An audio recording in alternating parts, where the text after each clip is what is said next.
Hello?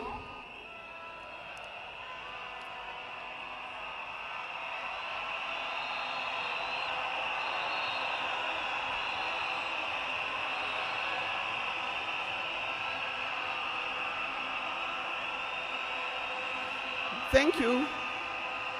Thank you. Thank you. To His Excellency, the President of the Republic of Kenya, His Excellency William Samoei Ruto, and Her Excellency Lady Rachel Ruto, the former President, President Uhuru Kenyatta,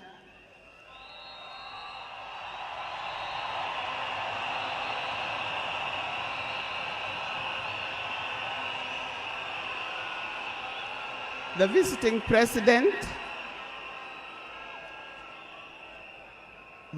president, past and present, the deputy presidents, all distinguished guests, ladies and gentlemen, and watu wetu wa Kenya kwa jumla, hamjambo. Today is a very unique day.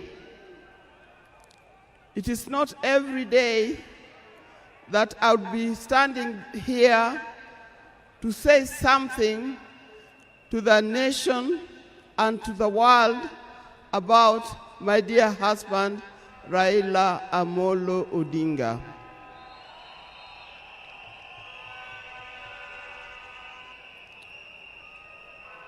For those who don't know me, I've got a very long name.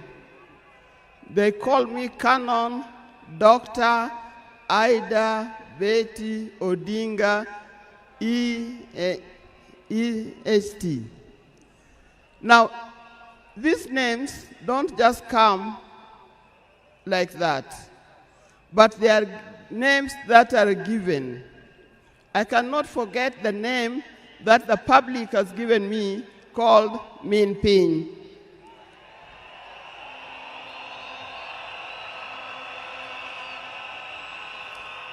That name is a very heavy name because it is a name that puts a lot of responsibility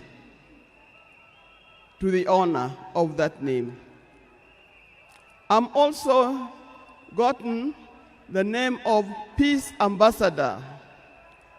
And for that reason, even before I say something else, I'd like to say something about peace.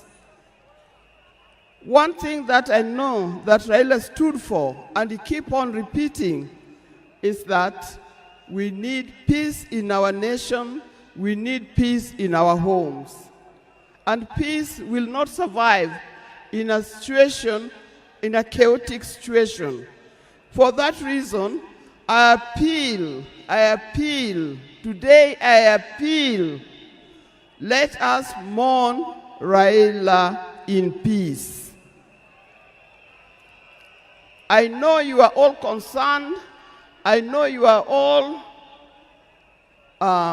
mourning, you are sad about this, but let's keep peace so that the peace can prevail, not only here in the stadium, but also in the rest of the country.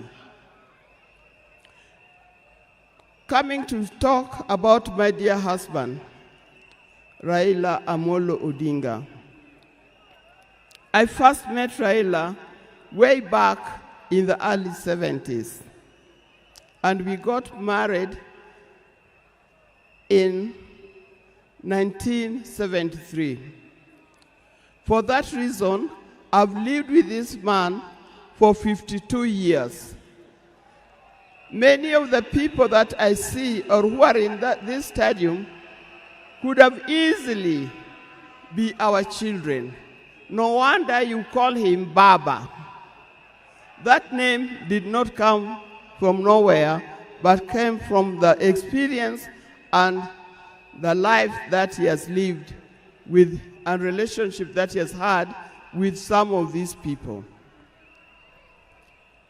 During our union, we were blessed by 4 children. First, the first child was called Fidel Castro Raila Odinga. When Fidel was born, I was a bit hesitant the way he gives the name. I said, why do you call him Fidel? Then he said he was a great admirer of Fidel Castro, and therefore he named his first child Fidel Castro Odinga. Later, we had the second child, Rosemary, and here again, Rose is the name of my mother, and Mary is the name of his mother. We combined the 2 names together, and we called the child Rosemary. It also has a meaning to us. When it came to the third one, and he named after his best friend and his cousin called Raila Kembo, with whom they shared the name. So we ended up with Raila Odinga. Last, there was a big gap, and I'll explain to you. Last came the 4th child. The 4th child, when I went to the hospital, and you know those mothers, you end up somewhere in labor ward. And I was watching the television. And on the television, that's the time when Nelson Mandela had come out of prison. It was he's been there for 27 years. Raila also had been in prison, but that's not why we named her Winnie.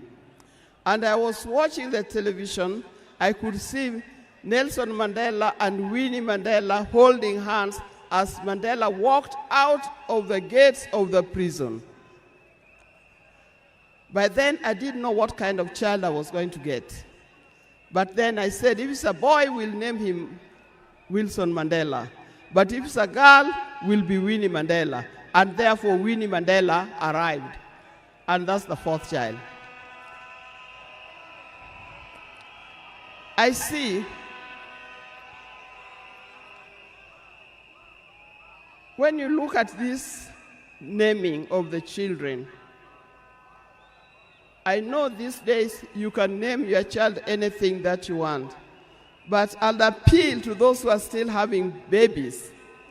Give your child a meaningful name, because you name them people you never saw, you never heard of, simply because it saw the name written somewhere.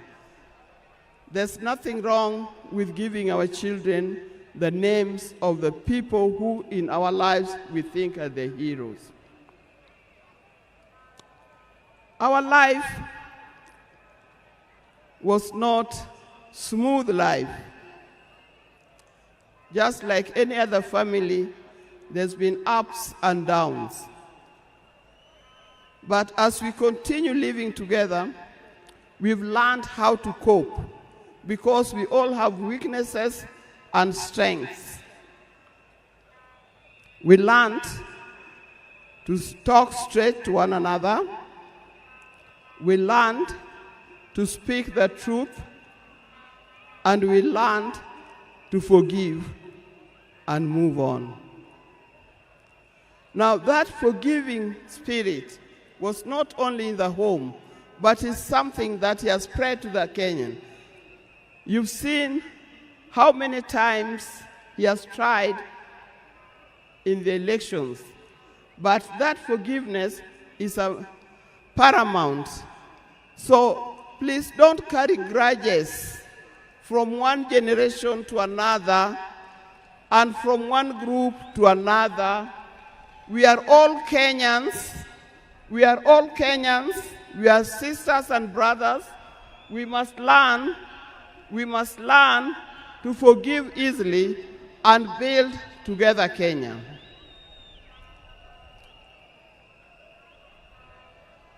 Towards the end, I'll not say everything. I would like to say everything, but time would not allow. And a span of 52 years is not a short time. I hope that when I get another opportunity on Sunday, I'll be able to say more. But one thing that he kept on repeating to me is that we must urge Kenyans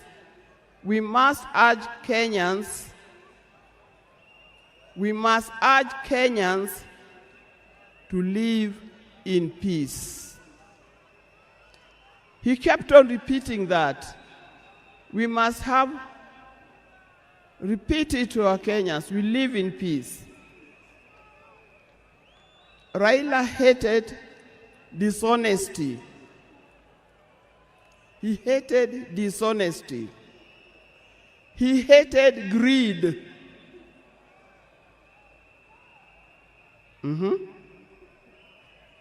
The greed that have affected the main fabric of our society. The greed that leads to stealing from the public coffers. The greed that leads to corruptions.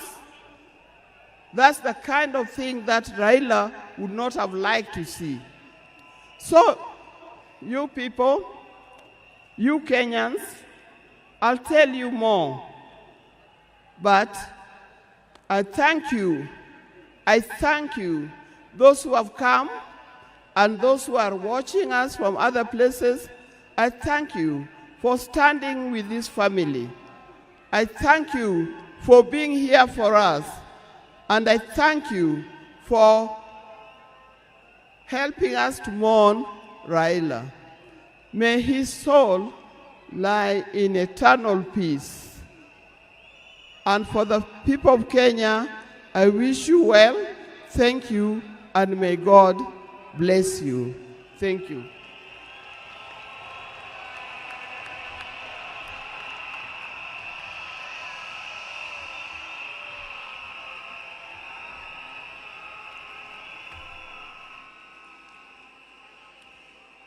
Fellow monarchs, we are moving towards the end of this occasion, the first part, so that we can allow a second part that is going to take place